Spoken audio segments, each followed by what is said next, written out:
Alright, so I'm trying to do a video showing you how to do this. This is the brake line for a Toyota Corolla. You could do this for any car. You get yourself a brake line kit. Comes with all the sizes. You get yourself a roll of brake line from Amazon.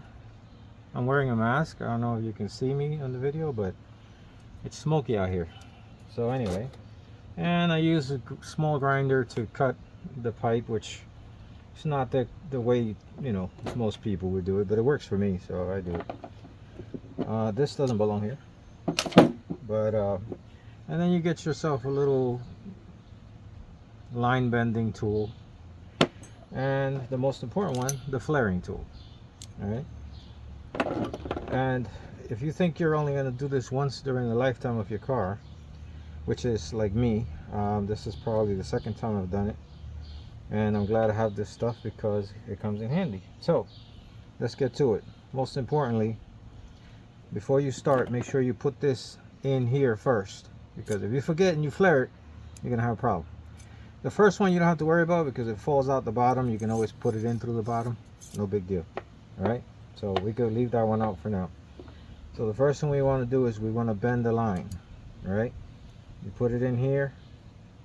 This one is small, so I put it in the first slot, and then we're going to bend it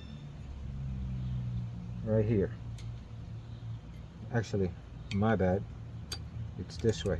All right, there. Just give it a little bend right there, just so that you don't kink up the line. It doesn't have to be perfect, just functional. Then you put this in, and then you're going to use the handy dandy flaring tool, which is this thing. Open it up, make sure you have the flaring part up, which is this side. You put this in here, there. You pinch it, make sure it's nice and straight. You bring this down as close to the opening as possible. Not that close, you just leave a little bit, like 1/16 of an inch out. And then you make sure you lock it in place. Okay, close this up.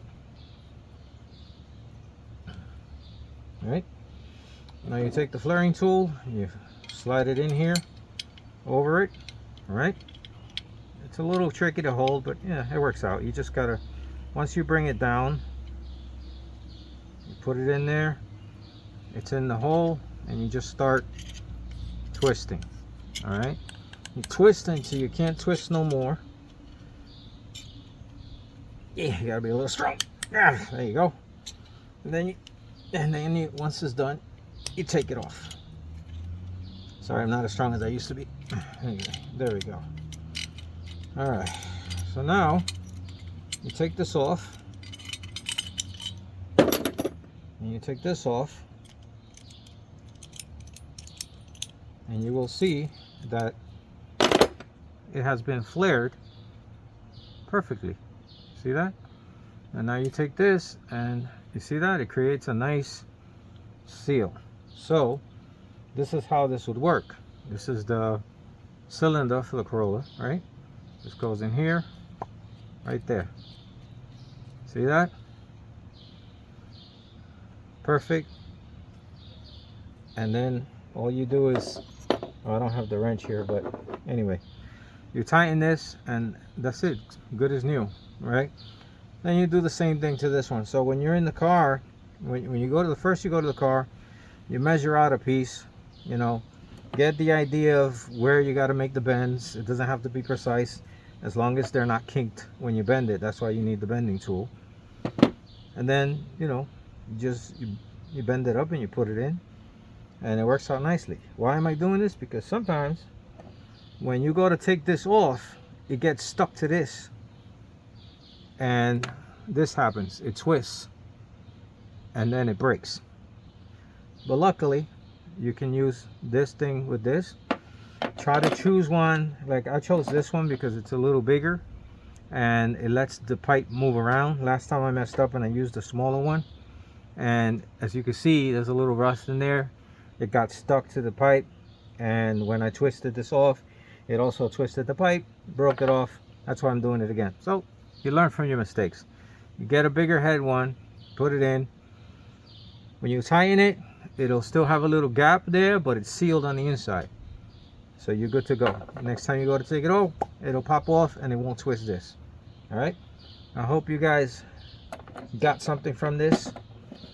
You can literally save yourself $600 by doing this, because if you go to the dealer, it might be even more. But a regular mechanic, they might charge you $600 just to replace this little brake line. So I helped you guys out with something. Hope you learned something. Like I said, this stuff is cheap and you can do multiple brake jobs with it. You can replace the lines as many times as you need to, and you save yourself a ton of money. All right. Hope you guys enjoyed the video.